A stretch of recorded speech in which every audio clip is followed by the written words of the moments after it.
Chapter 15. Let Them Eat Cake. It had been 3 days since James and his crew landed in Neverland, and 2 since the mermaids taunted him with lies and half-truths about Peter Pan and the Labyrinth of Longing. He didn't want to believe what they said about Peter. Everyone knew the mermaids in Neverland were impetuous. Peter Pan. Nasty creatures. Who's Peter Pan? He's a boy who can fly. Like Spider-Man? Yeah, but he had a hard time thinking of anything else in the days leading up to the party for the Lost Boys.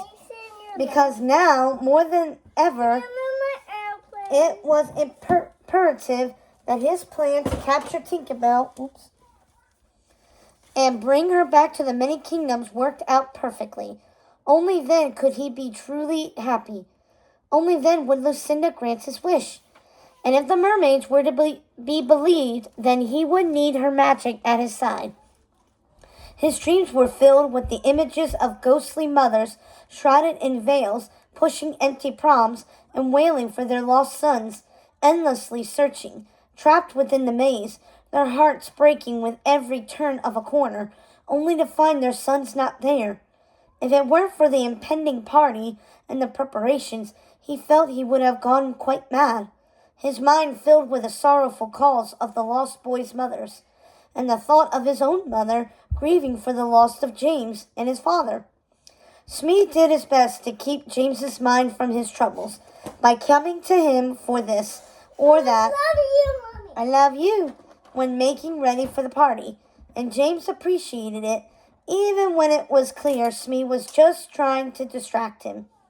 As much as James missed Blackbeard, he was happy to have Smee at his side. But that is where Smee had always been, ever there to support him, since he was a little boy like a father. Always there to make him laugh, or listen to one of his stories, or share something interesting he had read, and James loved him for it. As the days passed, James felt himself growing more fearful. His mind was invaded by the numerous ways his plan could go wrong, and he worried he had gone about all of this the wrong way. James couldn't remember ever feeling so fearful, and decided to take to his cabin and sit in the quiet and try to clear his mind. Master James, it's not like you to worry like this. James was standing in his doorway with a cup of tea.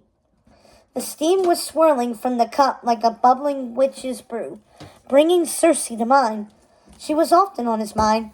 He feared everything she had said was true. Your plans always work, James. You're the smartest person I know. I'm sure you thought it all out, and it will go just as you like. James knew Smee was just trying to make him feel better.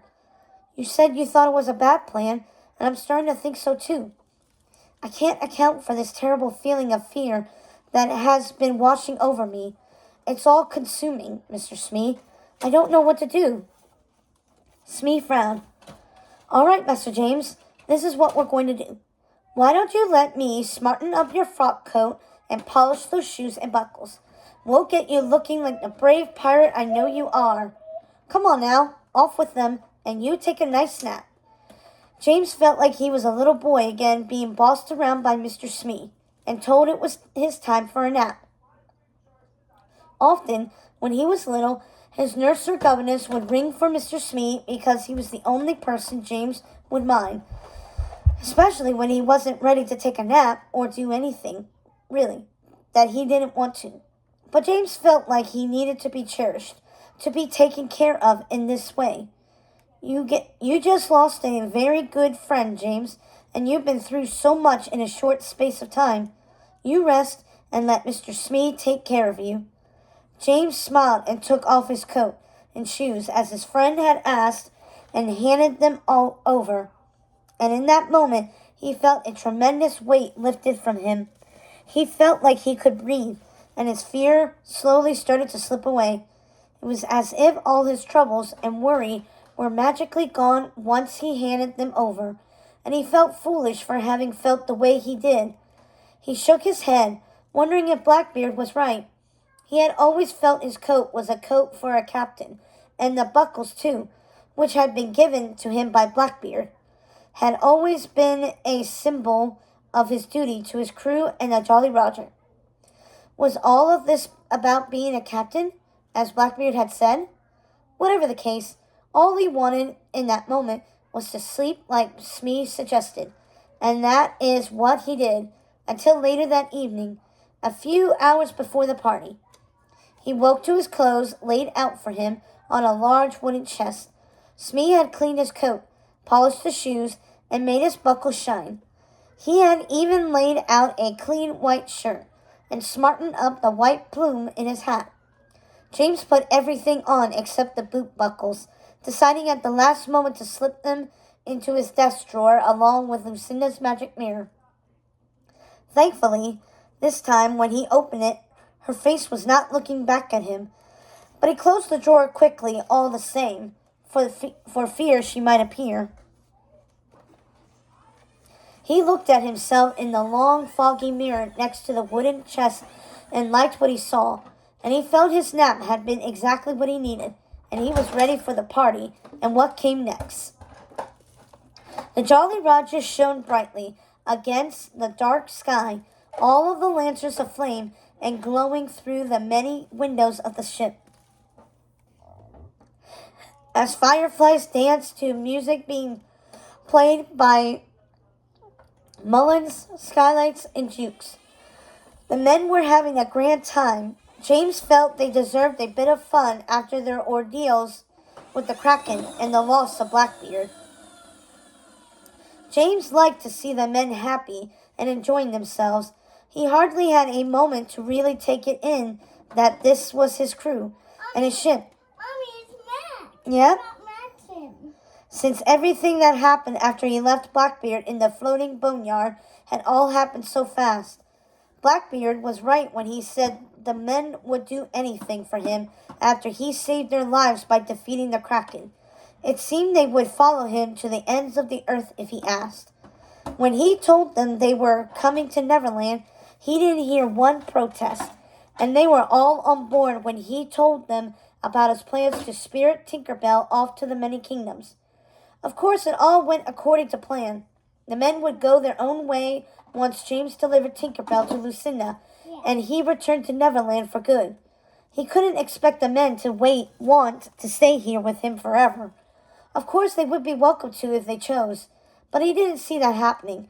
The men were at their happiest when they were on an adventure or mission, and at that moment, their mission was to pretend they were friendly pirates throwing a party for their new friends, the Lost Boys, and by the looks of it, James felt their ruse would do the trick. James smiled, looking at the band of men playing a jolly little tune while the others danced. He could see the mermaids off in the distance, perched on some rocks. He hadn't invited the mermaids and wasn't happy to see them, but at least they were keeping to themselves. Smee had outdone himself preparing the feast for the Lost Boys.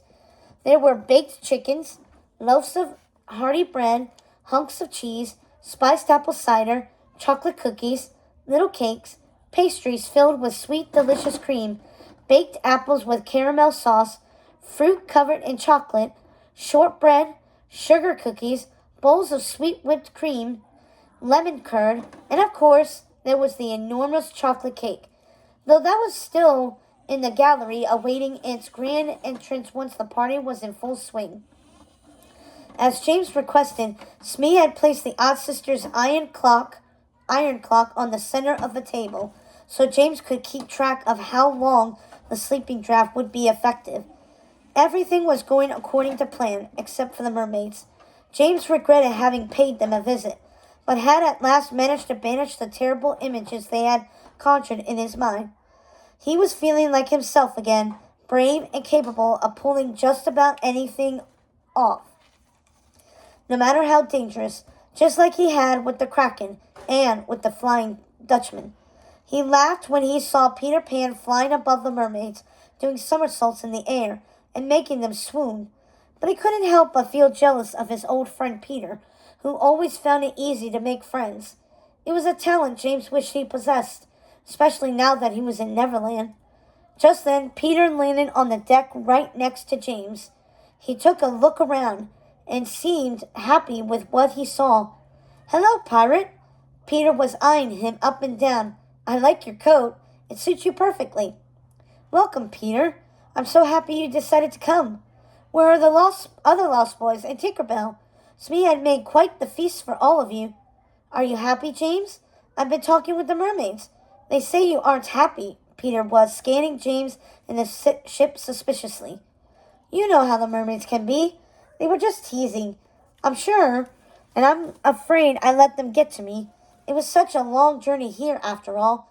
James smiled at Peter.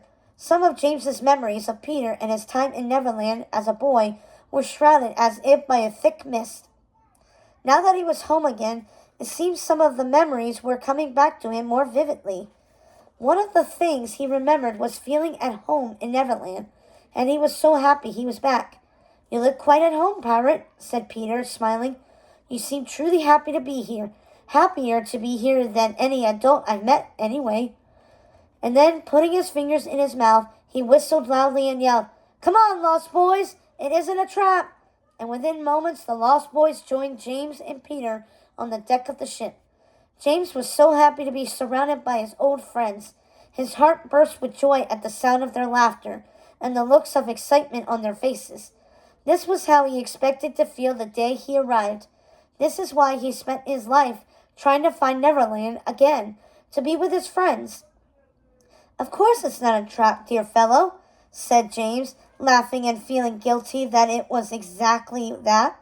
He wasn't afraid anymore that his plan wouldn't work, but he did feel sorry he was about to betray his friends. You remember the Lost Boys, Peter said, and before James could say hello, the little hellions swarmed the banquet tables, making a mess of everything.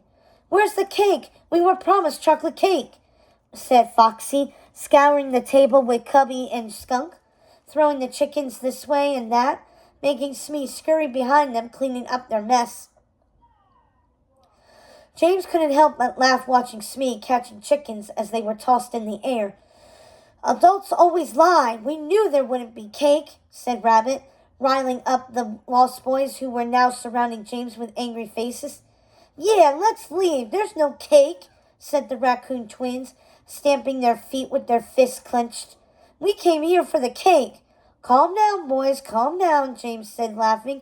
Smee, I think it's time to bring out the cake, he cried,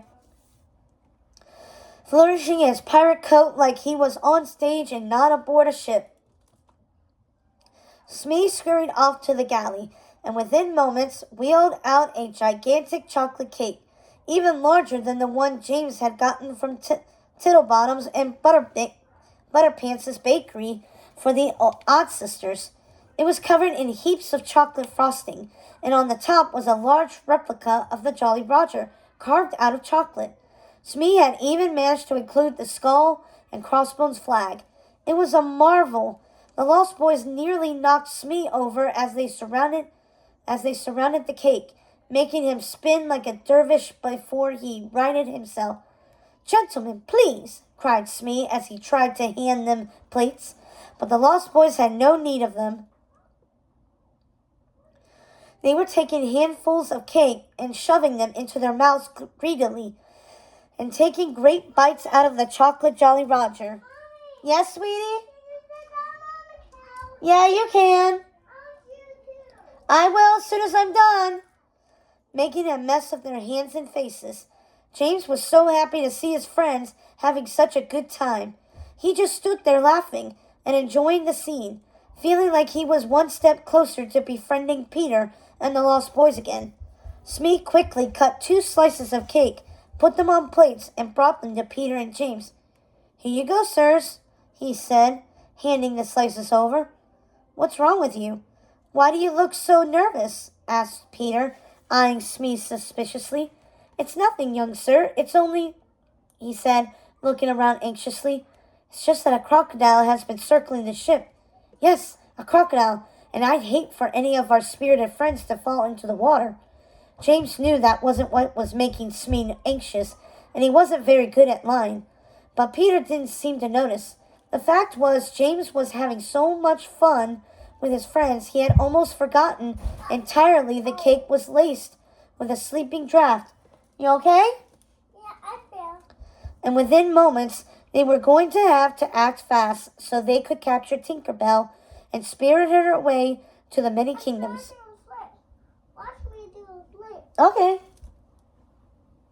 Good job. Oh, you don't have to worry about him. His lagoon is nearby. He's only come to listen to the music, said Peter, eating his cake. Yes, thank you, Smee. I'm sure the Lost Boys are well acquainted with all manner of creatures who live here. Don't trouble yourself, said James, wondering where Tinker Bell was. He hadn't planned to serve the cake until after she arrived. But at the rate the Lost Boys were shoveling cake into their mouths, they'd be asleep before she even got there. Then, of course, she would realize it was a trap. Where is your fairy friend? He asked Peter, who answered with a mouthful of chocolate. She is there, with the mermaids, Peter said, and James saw her glittering light zoom around them as they sang along to the music the men were playing on the Jolly Roger. Yes?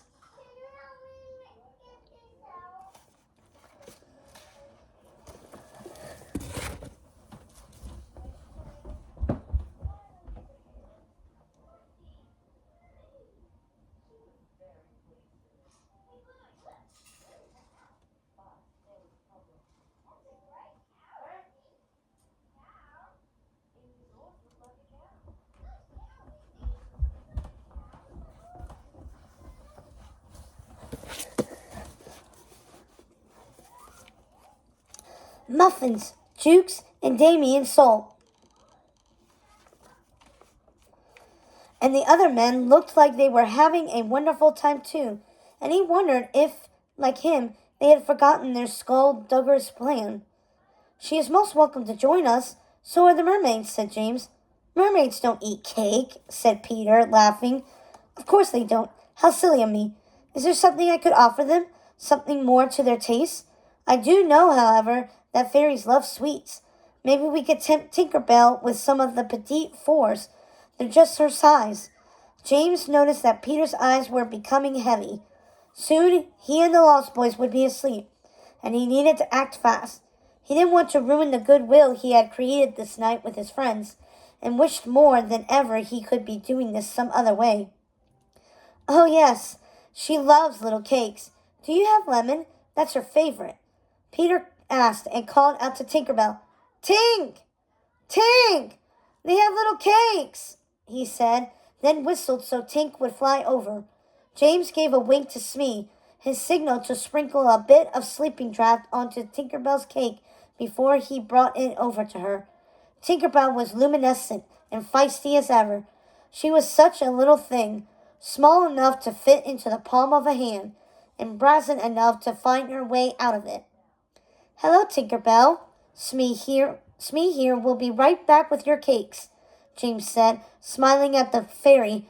I'm so happy to see you, to see all of you, really. My memories of being here when I was a boy are cloudy, so I'm looking forward to getting to know all of you again. I have been reading about you for years, and I must confess I feel as if we are all good friends. Tinker Bell just glared at him with her hand on her hip, and he had to wonder if she felt that he was up to something. He knew she didn't feel he could be trusted, and he supposed she was right. He was, after all, planning to kidnap her, but at the same time, he couldn't help but feel hurt that she should feel this way when he had done nothing, that she knew of anyway, to make her distrust him. Peter, I've always wondered, why are there no lost girls in Neverland and only lost boys? Asked James. Because girls are far too clever to allow themselves to fall out of their proms, said Peter, laughing. Tinker Bell was still giving James the eye. It hurt him that she didn't trust him, and he thought perhaps it was for the best he was taking her to the many kingdoms after all. He didn't want her standing in the way of his friendship with Peter. Look, here's Smee with Tink's cakes, James said as Smee placed the little plate onto the table. Even though the cakes were bite-sized for a human, one of them was more than enough for the little Tinker Fairy, but Smee had piled the plate high with colorful little cakes. And yes? You need help? All right.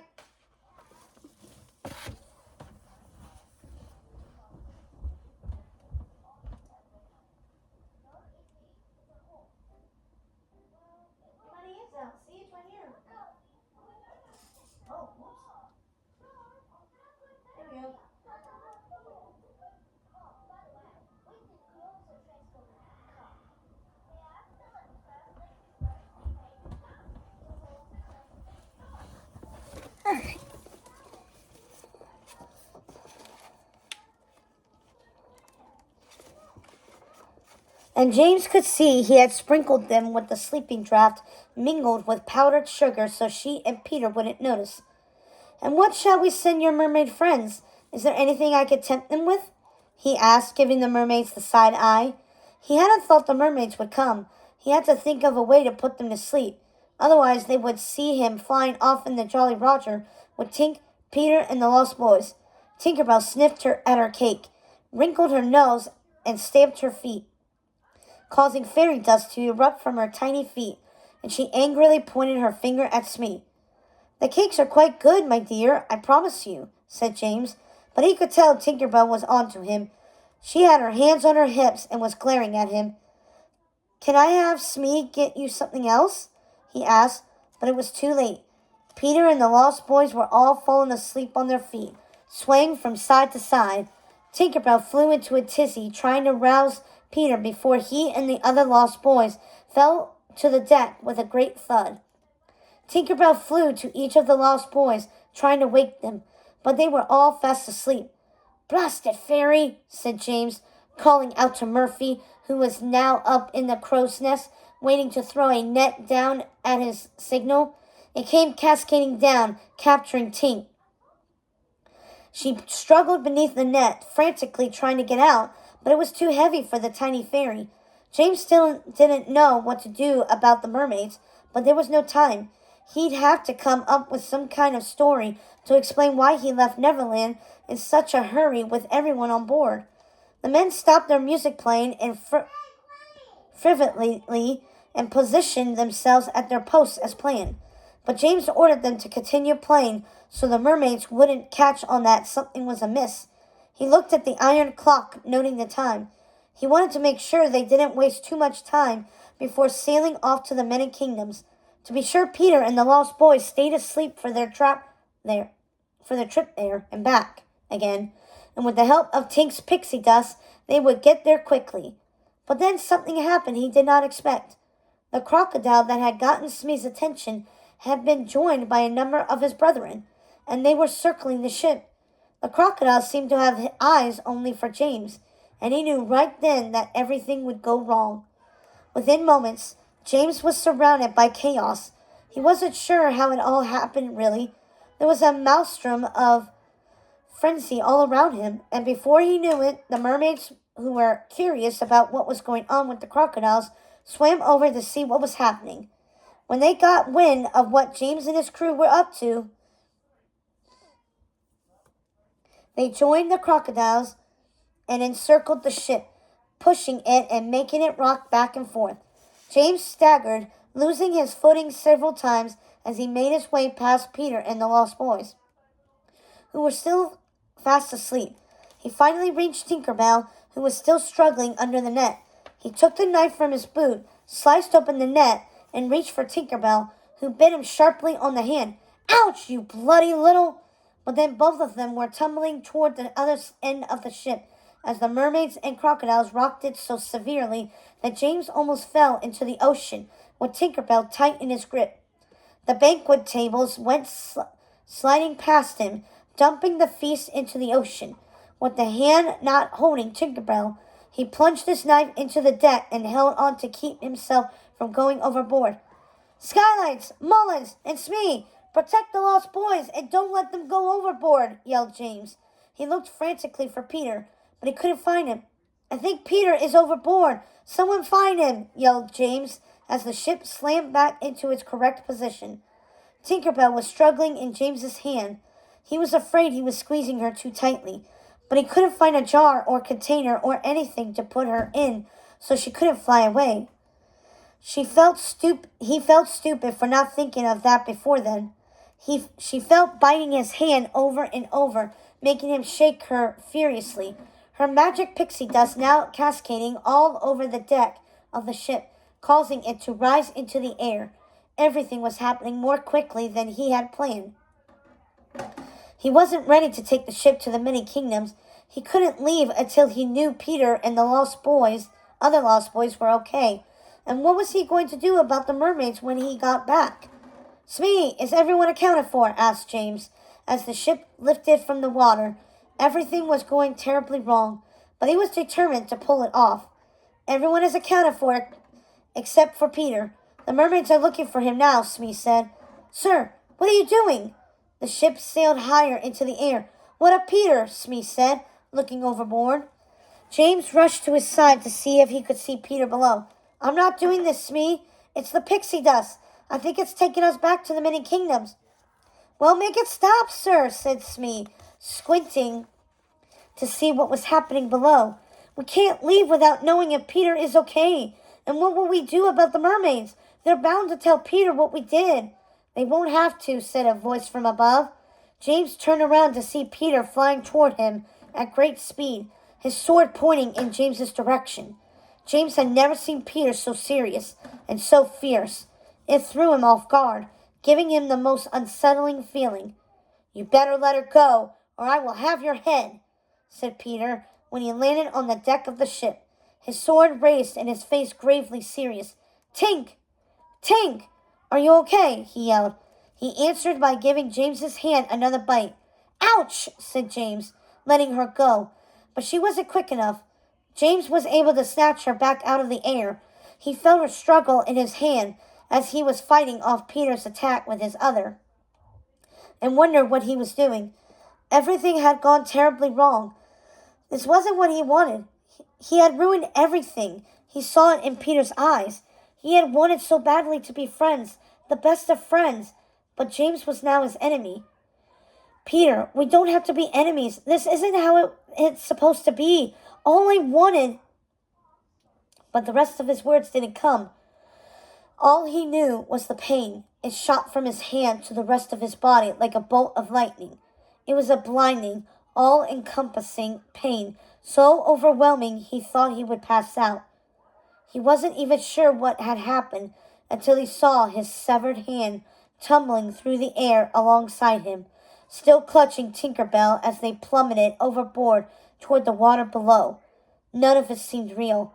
Nothing had since he saved Blackbeard from the Kraken, and he wondered, as he had several times since, if this was all a dream.